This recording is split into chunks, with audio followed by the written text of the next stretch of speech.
सभापती महोदय,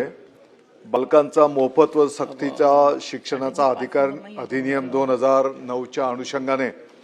संच मान्यतेच्या आपण जो काही पहिला मुद्दा उपस्थित केलेला आहे की 28/8/2015 आणि 15/3/2024 मध्ये फरक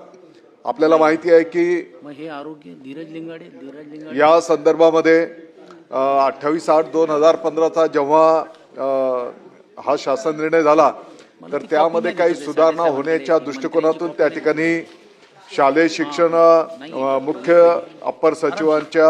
अध्यक्षतेखाली समिती गठीत करण्यात आली आणि त्या समितीच्या अहवालाप्रमाणे त्या ठिकाणी 15/3 प्रमाणे त्या ठिकाणी बदल करण्यात आलेले आहेत। सभापती महोदय, आपल्या सर्वांना माहिती आहे की समूहामध्ये विद्यार्थ्यांना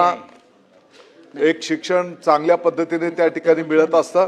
आणि अपेक्षा अशी आहे की पटसंख्या त्या ठिकाणी टिकली पाहिजे आणि त्या भावनेतून हे निर्णय त्या ठिकाणी करण्यात आलेले आहेत आणि म्हणून ग्रामीण भागाचा एक शेवटचा संधी वर्ष म्हणून आपण त्या ठिकाणी 20 पटाला मान्यता दिलेली आहे। परंतु शहरामध्ये आपण जर बघितलं असेल तर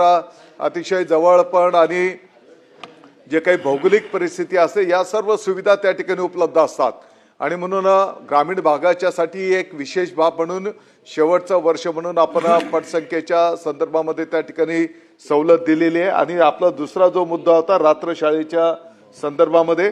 तर रात्रशाळेच्या संदर्भामध्ये सुधारित धोरण निश्चित करण्याचं काम प्रगतीपथावर आहे। यामध्ये आपल्या आणखी काही ज्या काही सूचना असतील त्याचा त्या ठिकाणी निश्चितपणे विचार केला जाईल।